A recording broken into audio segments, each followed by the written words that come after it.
بسم اللہ الرحمن الرحیم. چونکہ پیچھے شیطان کے نقش قدم کی بات تھی، اب یہ بتایا گیا یہ کیوں منع کیا گیا ہے. وہ اس لیے کہ بسم اللہ الرحمن الرحیم وہ تو تم کو برائی اور بے حیائی ہی کے کام کرنے کو کہتا ہے، اور یہ بھی کہ خدا کی نسبت ایسی باتیں کہو جن کا تمہیں کچھ بھی علم نہیں.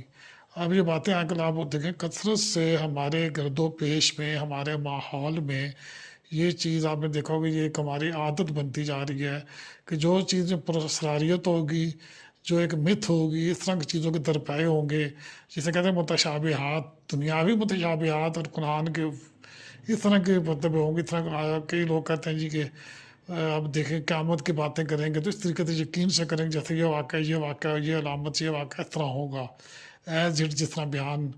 حالانکہ ہونا چاہیے علامتیں ہیں، مجازی ہیں، اشارے ہیں، استعارے ہیں، کنایا چیزیں ہیں، ان کے بارے میں مطلوب طور پہ اپنے علم کا ایک دعوے کے ساتھ اس طرح کی چیزوں کو دیکھیں. یہ دیکھیں نا اللہ پہ باتیں کرنا، اللہ تعالیٰ معاف فرمائے، ہمیں شیطانی گرفت سے ان چیزوں سے محفوظ رکھے. ہمارے جو بھائی ہیں، جو بھی اللہ تعالیٰ مسلمان بھائیوں میں اس طرح کا معاملہ ہے، ہمارے سمیت ہم سب کو معاف فرمائے، بچنے کی توفیق عطا فرمائے.